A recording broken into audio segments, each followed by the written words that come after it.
Artigo 19. Acidente do trabalho é o que ocorre pelo exercício do trabalho a serviço de empresa ou de empregador doméstico ou pelo exercício do trabalho dos segurados referidos no inciso 7 do artigo 11 desta lei, provocando lesão corporal ou perturbação funcional que cause a morte ou a perda ou redução, permanente ou temporária, da capacidade para o trabalho. Redação dada pela Lei Complementar número 150, de 2015.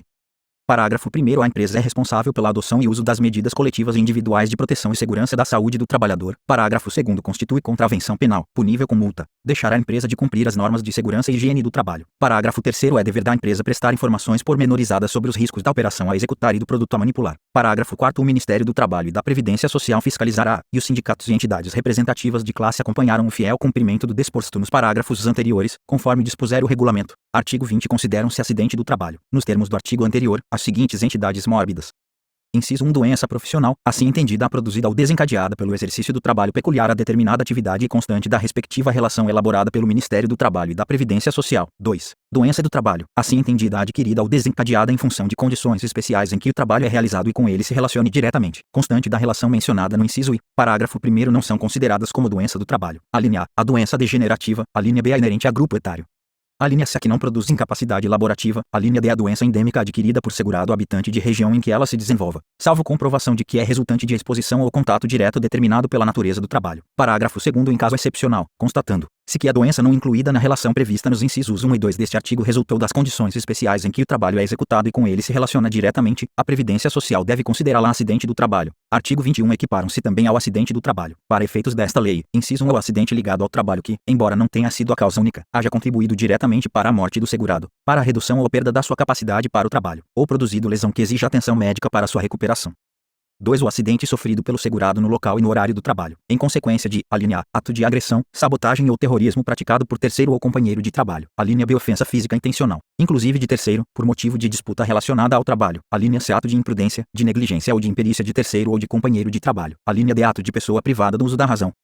A linha é desabamento, inundação, incêndio e outros casos fortuitos ou decorrentes de força maior. Inciso 3. A doença proveniente de contaminação acidental do empregado no exercício de sua atividade. 4. O acidente sofrido pelo segurado ainda que fora do local e horário de trabalho. A linha A, na execução de ordem ou na realização de serviço sob a autoridade da empresa. A linha B, na prestação espontânea de qualquer serviço à empresa para lhe evitar prejuízo ou proporcionar proveito. A linha C, em viagem a serviço da empresa, inclusive para estudo quando financiada por esta dentro de seus planos para melhor capacitação da mão de obra, independentemente do meio de locomoção utilizado, inclusive veículo de propriedade do segurado. A linha D, no percurso da residência para o local de trabalho ou deste para aquela, qualquer que seja o meio de locomoção, inclusive veículo de propriedade do segurado. Parágrafo 1º. Nos períodos destinados à refeição ou descanso, ou por ocasião da satisfação de outras necessidades fisiológicas, no local do trabalho ou durante este, o empregado é considerado no exercício do trabalho. Parágrafo 2º. Não é considerada a agravação ou complicação de acidente do trabalho a lesão que, resultante de acidente de outra origem, se associa ou se superpõe às consequências do anterior. Artigo 21. A perícia médica do Instituto Nacional do Seguro Social, INSS, considerará caracterizada a natureza acidentária da incapacidade quando constatar ocorrência de nexo técnico-epidemiológico entre o trabalho e o agravo, decorrente da relação entre a atividade da empresa ou do empregado doméstico e a entidade mórbida motivadora da incapacidade elencada na Classificação Internacional de Doença CID, em conformidade com o que dispuser o regulamento. Redação dada pela Lei Complementar número 150, de 2015, parágrafo 1. A perícia médica do INSS deixará de aplicar o disposto neste artigo quando demonstrada a inexistência do nexo de que trata o caput deste artigo, incluído pela Lei número 11.430, de 2006.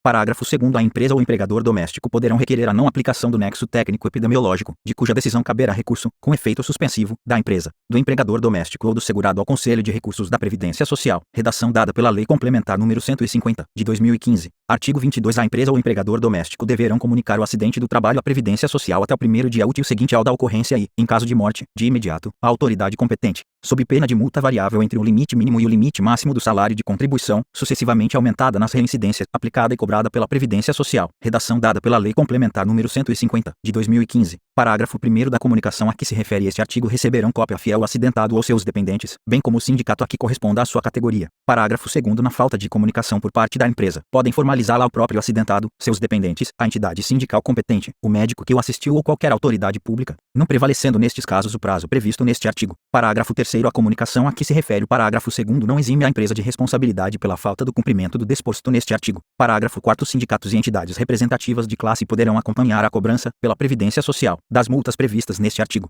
Parágrafo 5. A multa de que trata este artigo não se aplica na hipótese do caput do artigo 21-A, incluído pela Lei nº 11.430, de 2006.